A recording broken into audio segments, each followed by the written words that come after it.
Hello, I'm Dr. Gloria Horsley, president of the Open to Hope Foundation, and I have the privilege today of interviewing Donna Shuurman, the executive director of the Dougy Center in Portland, Oregon. Hi, Donna. Hi, Gloria. I want to talk to you a little bit about the fact that you lost a sister before you were born. That's right. And an interesting thing for me was I was in bereavement work, working with children and families for probably 15 years, and people would say, why are you interested in this work, and did you have a parent die? And I would say, I'm not really sure why I was drawn to this work. And it was years into it where I realized that my parents, who were 18 and 19 at the time, had a child. It was a girl, and she died shortly after birth, 5 days after birth. And every June, my mother would get depressed, and my father would say, it's about that baby. But don't worry, by the 4th of July, she'll be better. And we would say, oh, okay.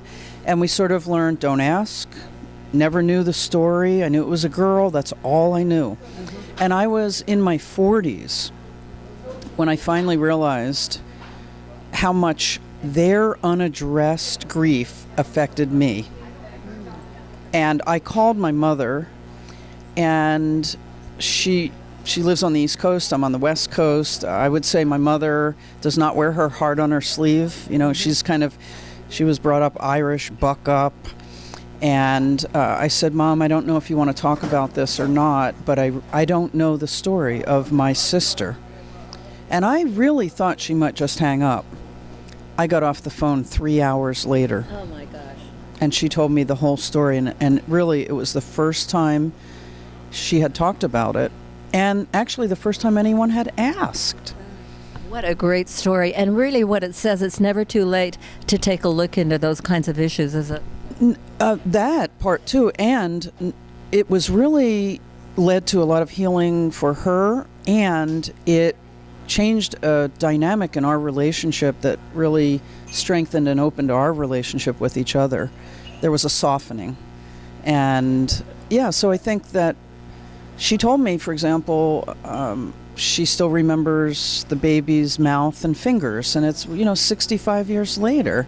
So it's never too late. Absolutely, it's never too late to heal those grieving feelings, and also it helps you to deal with the current grief when you sometimes have to go back and retouch, right? Yeah, and I think that, and I don't really like the terminology resolved grief, because it implies to me there's some magic finish line. I think Oscar Wilde said only the shallow know themselves, because there's always more layers, and I think it's unaddressed grief. And my mother now freely talks with me about what it was like to be 18 and have a baby die, and it was shaming then, and her father implied she had done something wrong, and there were so many dynamics that she held in herself all those years. No wonder she was depressed. Well, thank you, Donna, and thanks for being on this YouTube. And we want to remind you, I'm Dr. Gloria Horsley at the Open to Hope Foundation, and please visit the Dougy Center website, because they have fabulous information on there that will help you with grief and loss. And remember, if you've lost hope, please lean on ours till you find your own, and God bless.